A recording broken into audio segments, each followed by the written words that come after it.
Peacemakers. I love this community, and I think there's two really important things that we should be talking about right now. And those two things that, as a peacemaker, has to matter right now is the violence in Israel and Palestine, and also the death penalty. Quintin Jone is set to be executed in Texas on May 19th. And so you can look at these two things, and I think that they each hold one of the hallmarks of peacemaking. So wherever there is violence, that's where we need peacemakers. And that is the flashlight. So whenever there's violence, this is the place that most needs the peace. This is the place that most needs us to care and to show up. And so Israel and Palestine. Some people know a lot about it. Some of us don't know anything about it. Some of us have been to the Holy Land. Some of us have not. But there is a Waging Peace manifesto that I have, and it's just a four-step thing. It's 4 ways that as a peacemaker, you can look at an event, you can look at a person, you can look at a headline. And this is how we start to wage peace. And so the first one is find the erased stories. So when you look at Israel and Palestine, judging by who raised you and what faith you're in, you probably have already heard one story. You've heard one side of the story. And so as a peacemaker, our job is to find the erased story of Israel and Palestine. Find the story that you don't already know, that wasn't taught to you. And for me, I'll go first. I was raised in a Christian tradition, conservative, and all I heard was that the biblical Israel nation was the physical Israel nation that just came into being. And I knew that we were on Team Israel. I didn't quite know why. That was just a story that I was told. And so when I would read headlines, I never looked for the other side because I already knew what the story was. So our job is to read. So for me, it was learning about the history and the story of Palestinians. And so I read a couple books, and I went to the Holy Land. And one of the most jarring things is I grew up hearing about Jerusalem and the Holy Land being this fabled, magical, like special spot on the planet. And yet, when I went there, it triggered so many threads of living in a war zone. Like, there were parts that looked like the war zone. Like, I was like, oh, this is what it feels like. And the first time I had ever had an AK-47 put in my face since the Iraq War was in Jerusalem at a checkpoint. And you can't unsee that. And we can't make excuses for violence because it doesn't connect with our own narrative of good guys and bad guys. And so one of the books that I would totally recommend is called Blood Brothers, by Nobel Peace Prize nominee Ali Shakor. It's the dramatic story of a Palestinian Christian working for peace in Israel. This is a starting place. So when it comes to Israel and Palestine, as a peacemaker, we have to find the erased stories, the one that you don't already know. And the second thing is we have to find our complicity, because we are connected human beings. We are connected in the world. And when you start, we have to find out how we're connected to the violence that is in Israel and Palestine. And one thing that is pretty true across our history is that we can export our own violence. We can export our bias, our prejudice, because we are all connected. And so find out how, if you're an American like me, how is our country connected to the violence that's happening in Israel and Palestine? Who's supporting what? Whose money is where? And then the third thing is find your enemies. Because we've all been told a story a certain way, Our culture tells us, and sometimes our faith, sometimes our culture, sometimes just our geography where we live, we've been told that somebody in some way is our enemy, that we don't want more of them in the world. In fact, them existing makes the world less secure, less safe.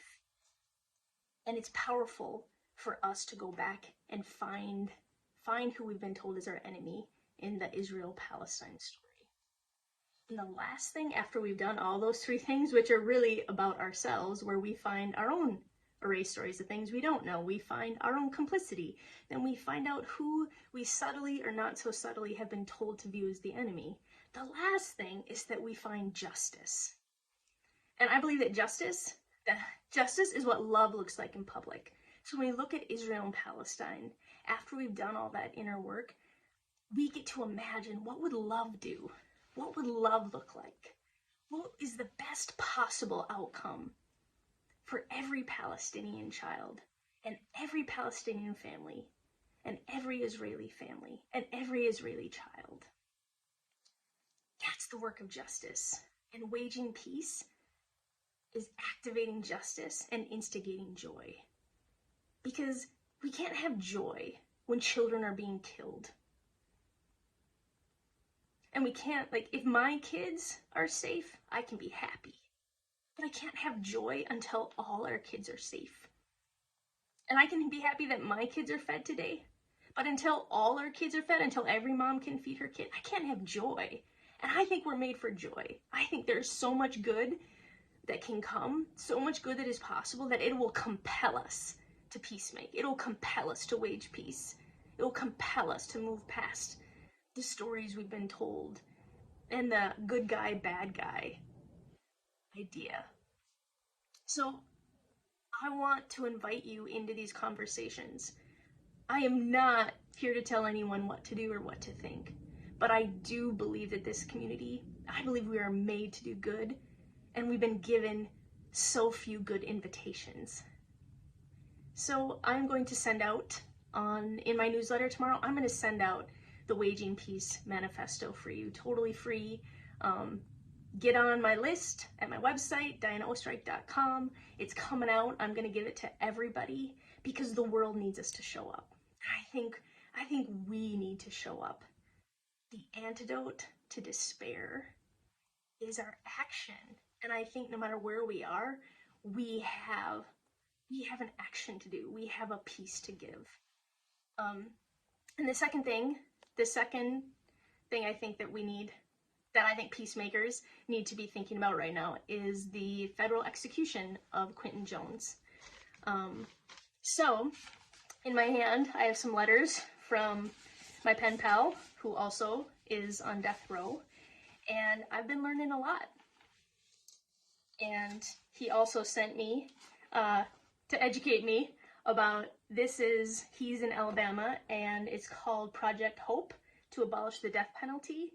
And it's an Alabama group composed of people on death row and their friends and supporters working to abolish the state killing.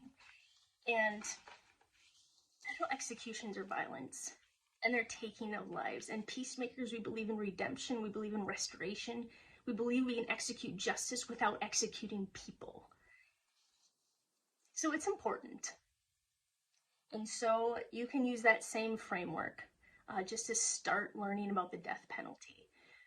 Find the erased stories. Talk to people who live these stories, because there is a human being on the other end of this law.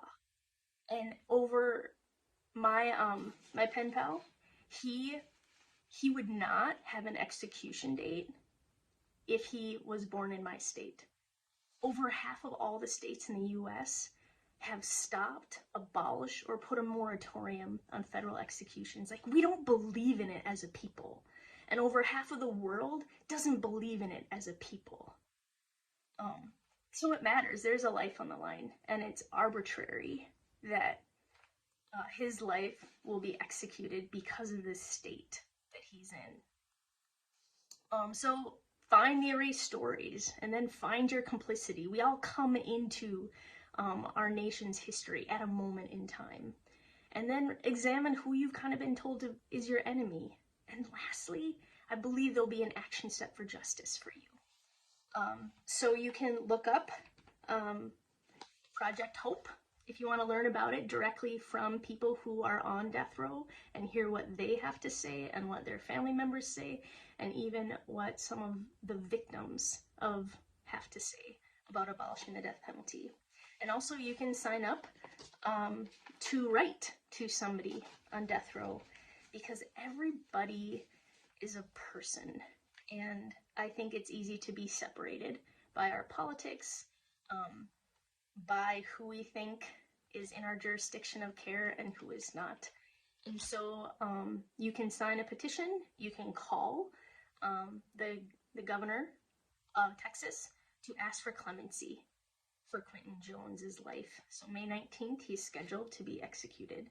And there is a video of him talking and asking for clemency, and it's worth it to watch. So thank you for being peacemakers. Thank you for being willing to learn what you don't know and to move towards the violence, because that is where we need you, and that is where we need us. So peace be with you, peace be in you, let there be courage. I think there's enough courage if we link arms together, that we can activate justice and we can instigate joy, because waging peace works. And the good is so good. I think that we want good, and it is attainable. And so thank you so much for being part of this community. Thank you for being you. I'm with you.